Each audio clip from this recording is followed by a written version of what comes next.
Hey, welcome back. In this lecture, let's understand about non-memory mapped registers and memory mapped registers. In the previous lecture, you explored about the register set of the processor. All those registers are called as non-memory mapped registers because these registers do not have unique addresses to access them. Hence, they are not part of the processor memory map. All the general purpose registers, the stack pointer, the program counter, link register, special registers such as program status register, control register, exception mask registers. All these are non-memory mapped registers. They are internal to the processor core. They don't have any address to access them from your C program. You can't use your C program address manipulation technique to access them. That's why you cannot access these registers in a C program using address dereferencing. That's not possible. To access these registers, you have to use assembly instructions. If you want to access, let's say, the general purpose registers from the C code, then you have to use the data movement instructions such as move or load, like that. What are memory mapped registers? These registers are part of the processor memory map. That means every register has its own unique address. By using that address in your C program, you can dereference and you can read and write data to these registers. That's why to access the memory mapped registers from your C code, you need not to use any assembly instruction. That's why what I can say is you can access these registers in a C program using address dereferencing. In the memory mapped registers, there are two types or two groups. Some registers which belong to processor peripherals. What are the peripherals of the processor? Like the nested vector interrupt controller, the memory protection unit, the system control block, debug unit. These are all peripherals of the processor. After that, registers of the microcontroller specific peripherals. For example, RTC, I2C, timer, CAN, USB. All these are peripherals of the microcontroller. These are vendor specific peripherals. That's why the registers which govern these peripherals are called as vendor specific registers. These are processor specific registers which are implemented by the processor design. All these registers are covered by the processor memory map, whereas these registers are not covered under processor memory map.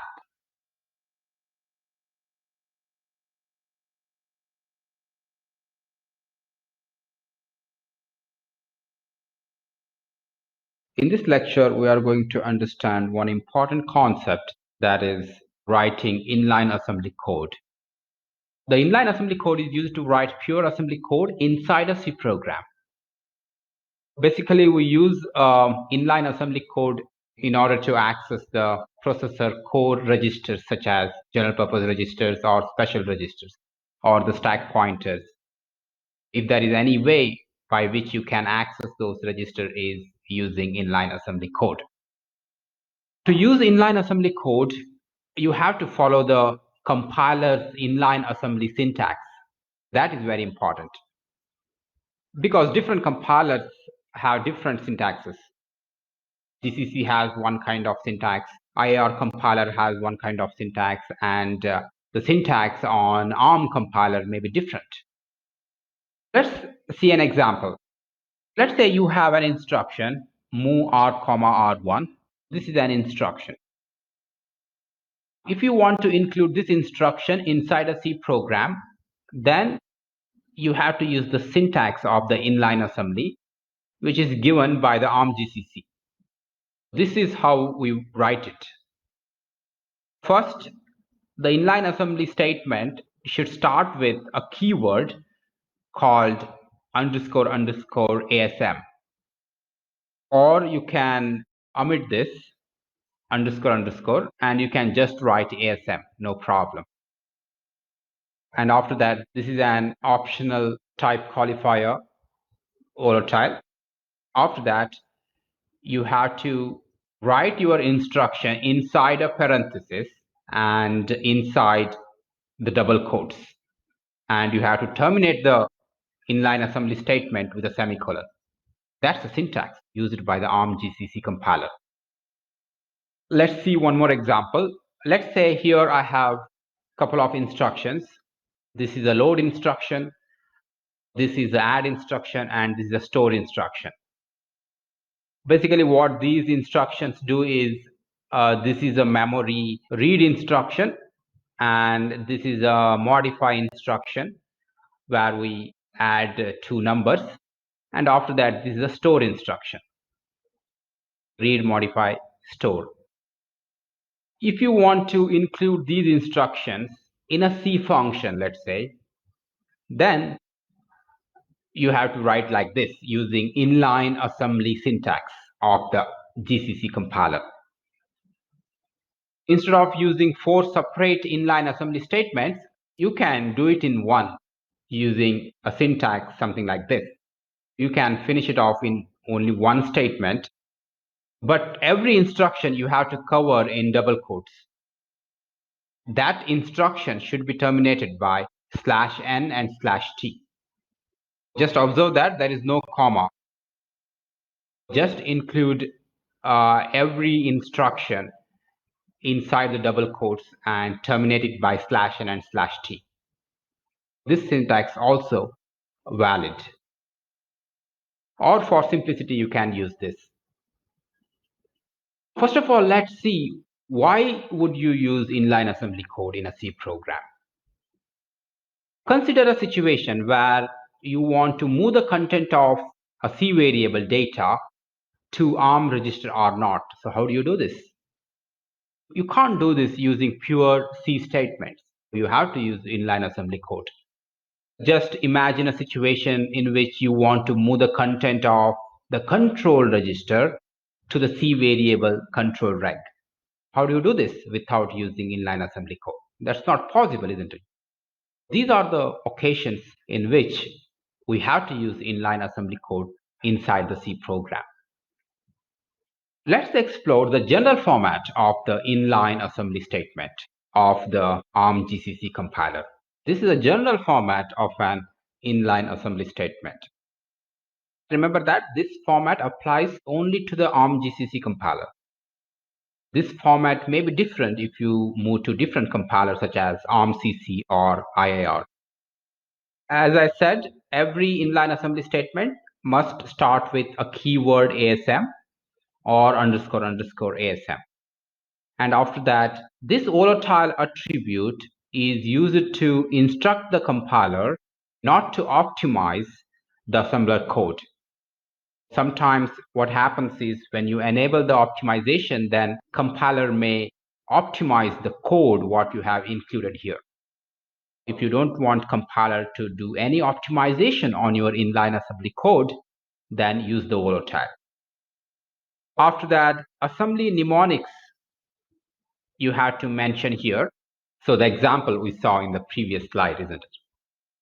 Apart from assembly mnemonics, it has 3 other parts, what we call as operand list and a clubber list.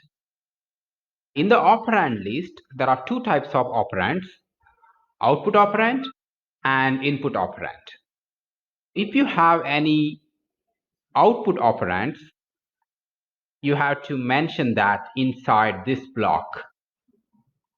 This is the output operand block, and you can mention list of output operands separated by commas here, and it will always follow right after the code section or code block. You have to separate these blocks using colons.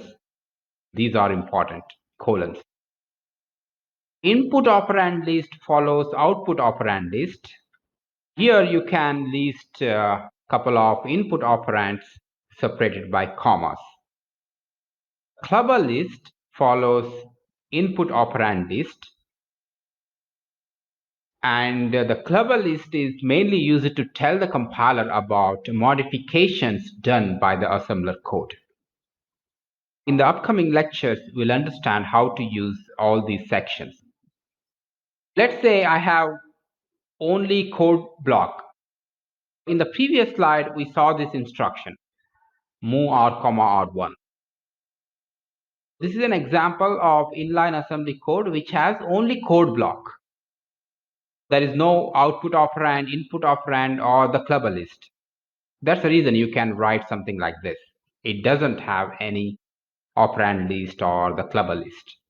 Or you can also write like this. This implies that there is no output operand, no input operand, and no clubber list. That's why colon, colon, colon.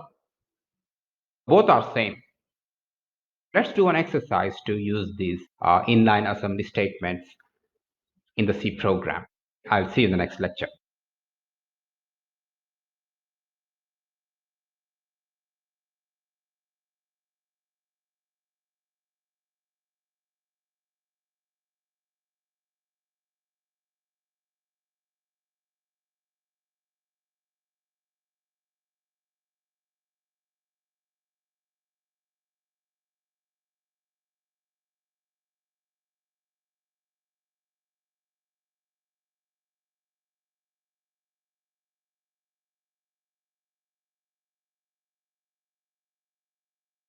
So initialize these R1 and R2 registers with some addresses.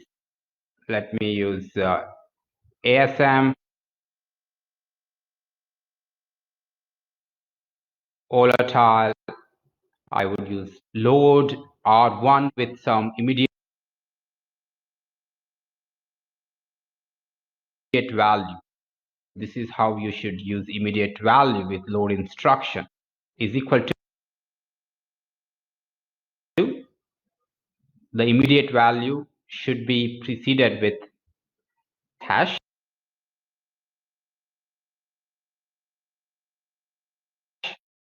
and some memory location. Let me call it as 02000 1000, let's say. And after that, let's change the memory location to 4. This is R2.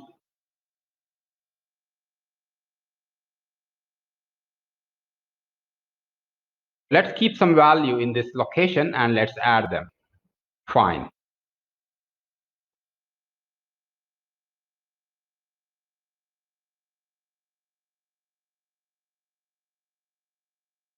This is not correct because here R1 is modified, isn't it? That's why I would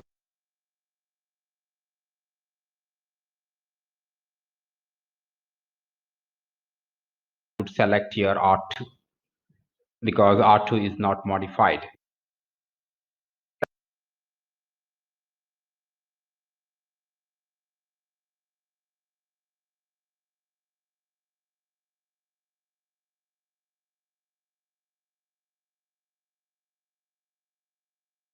Let's test this. So you connect your hardware. Let's test this on the hardware. First, let me build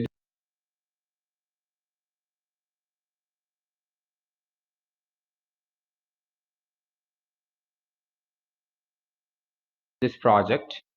Yeah, build is fine, no problem. And now let's execute.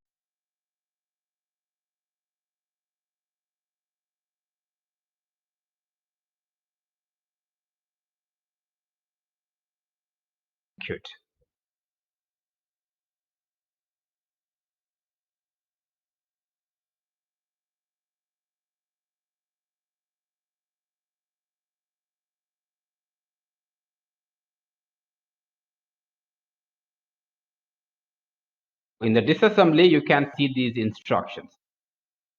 Here you can see that these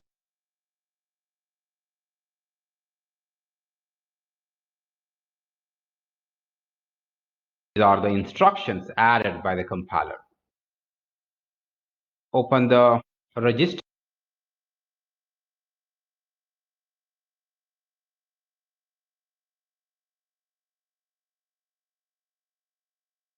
window. First, let's do step over.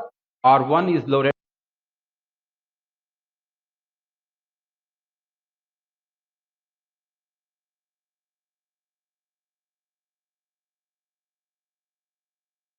with the value, this one, that's correct.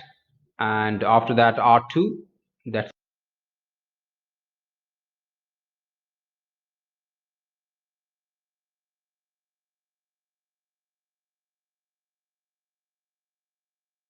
correct. Let's put some value into this memory location. For that, go to Window, Show View.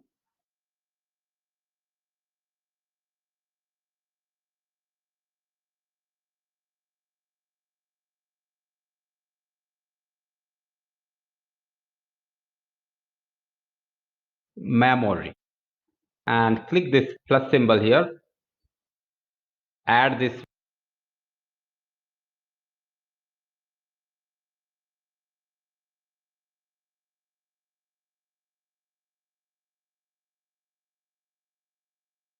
memory location.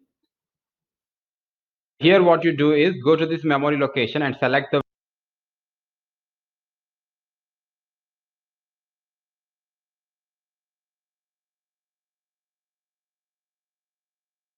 value and remove the value, whatever it is there. Just type 0.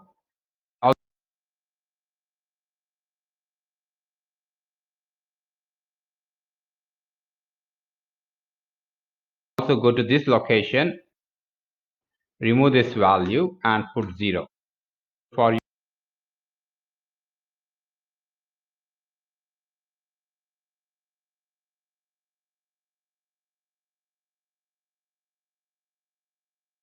it may not be 0.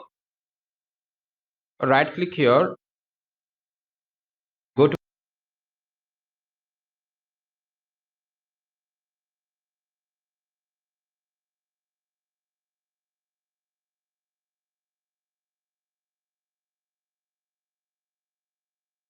format and select row size as 1, column size as 1. Now let's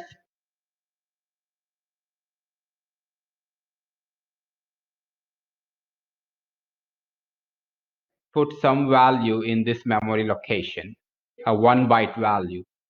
Let me keep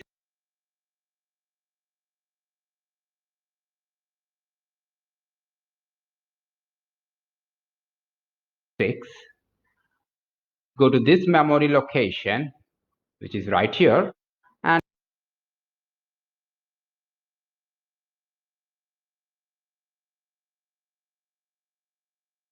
let's put some value, let's say 4.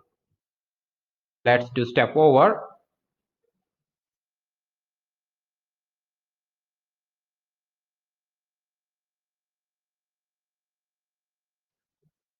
Load into R0, that is from this memory location.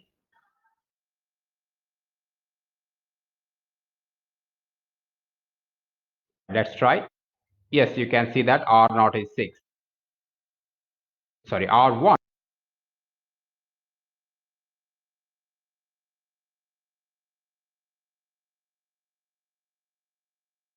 is 4. You are going to add that and store the result back to R0.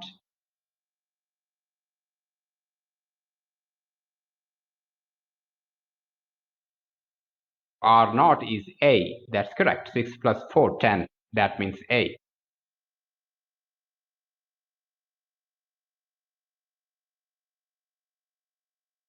And store the result back to memory pointed by R2. R2 is this one.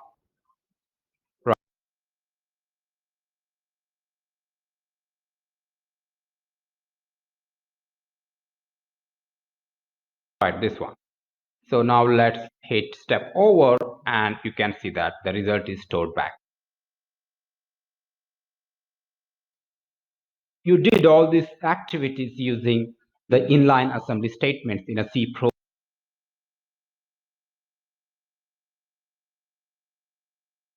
program. Whenever you find any requirement to use assembly instructions in a C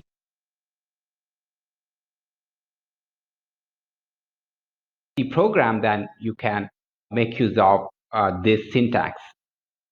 And you must be aware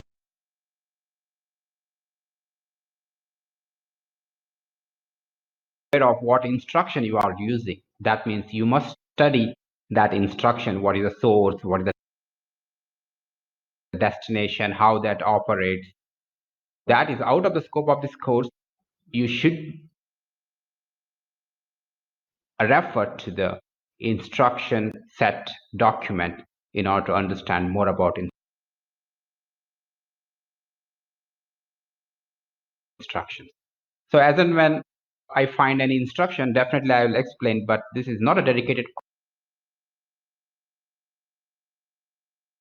course to explain each and every instruction of the processor. In the next lecture, we are going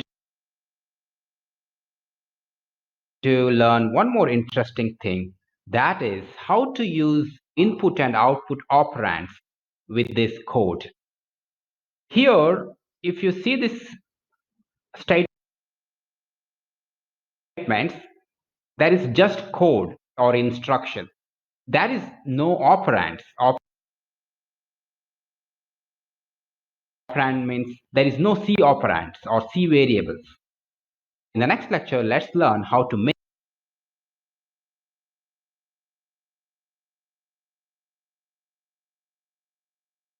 code and operands. That means code and the C variables. And I'll see you in the next lecture.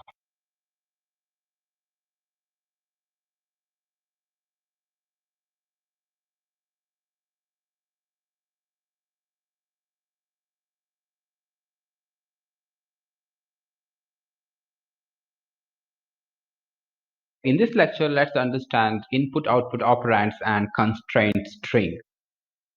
Each input and output operand is described by a constraint string followed by a C expression in parentheses. Basically, this is a procedure how we mix the ARM instruction and the C variable. You have to use a syntax something similar to this. First, you have to use a constraint string followed by a C expression in the parentheses. And the constraint string is collection of two more things, that is constraint character plus constraint modifier. So I know this is confusing and it doesn't make any sense in describing these things unless we see one example. That's the best way to understand. For that, let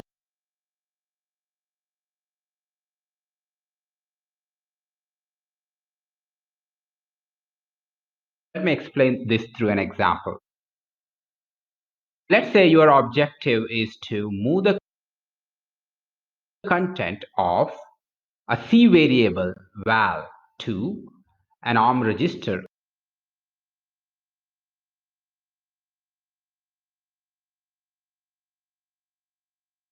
or not. How do you do this? By using the inline assembly statement.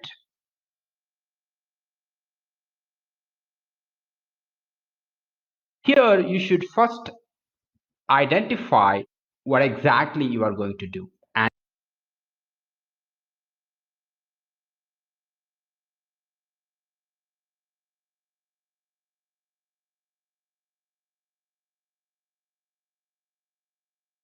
you have to select one instruction from the ARM instruction set. This is basically data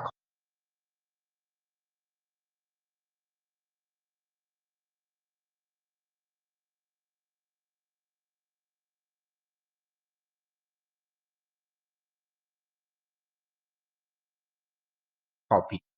I want to copy the value of C variable into a register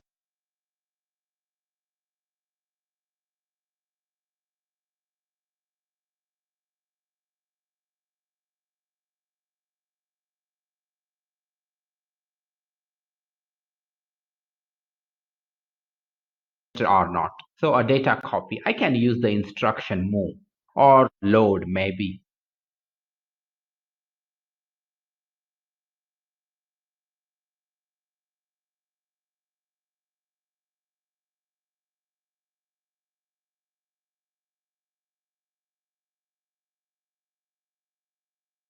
but mu is more suitable here. I would select mu. And after that, what is a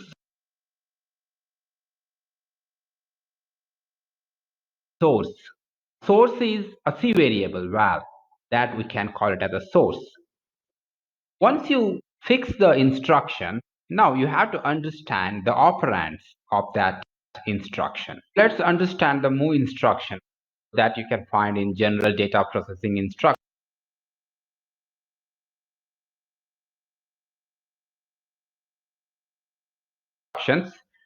Mu is right here. For the mu instruction, you have to mention two things here. One is the destination register, and this is the operand. Data copy happens like this, operand to RD, destination register. That means I can say this is a source and this is a destination. That's why here in this statement, if we select the instruction move, then destination would be R0 and source would be a C variable. That is val. This is how the inline assembly looks like. First of all, you must mention the code section. This is a code section. That is the ARM instruction move, and we have used the destination R0. That's correct. After that, there is no output operand, isn't it? We don't have any output operand, but we have input operand. C variable val is an input operand, and this is one input operand. Just check the way the input operand is written. Let me explain that right here. Just take a look how the input operand is written. First of all, this is a constraint string. Constraint string which should be written in double quotes. Now the constraint string is collection of two things. One is constraint character plus constraint modifier. Here there is no constraint modifier. You only see constraint character R. After that, in the parenthesis, you have to mention the C variable name, that is val. In the code section, this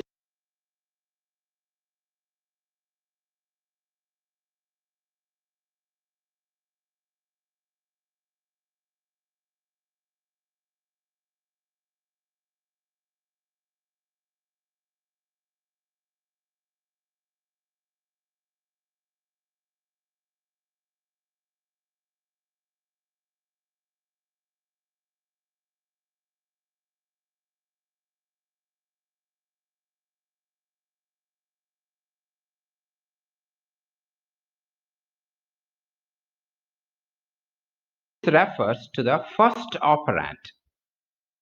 This is used for operand index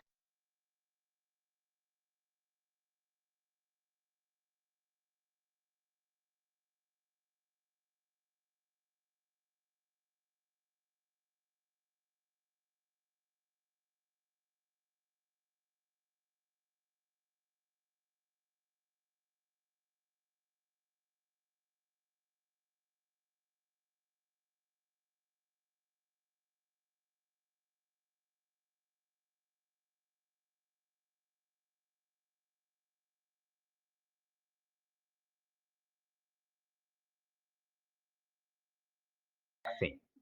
Here percentage 0 refers to the first operand. This is the first operand.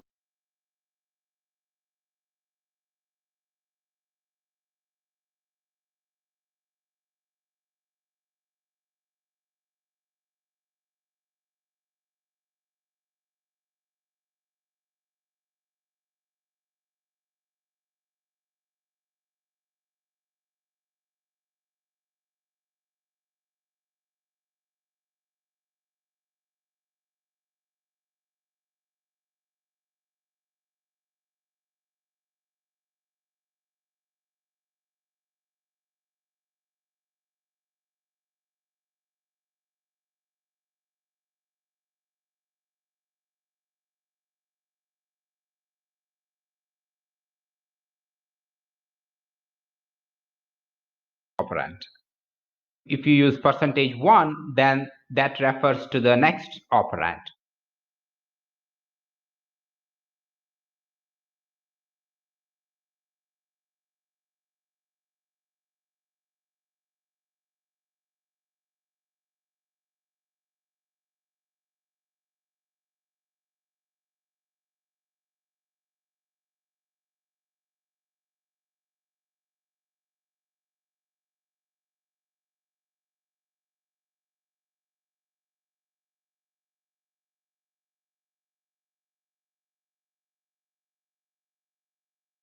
If it is that, like that. In our case, we don't have any output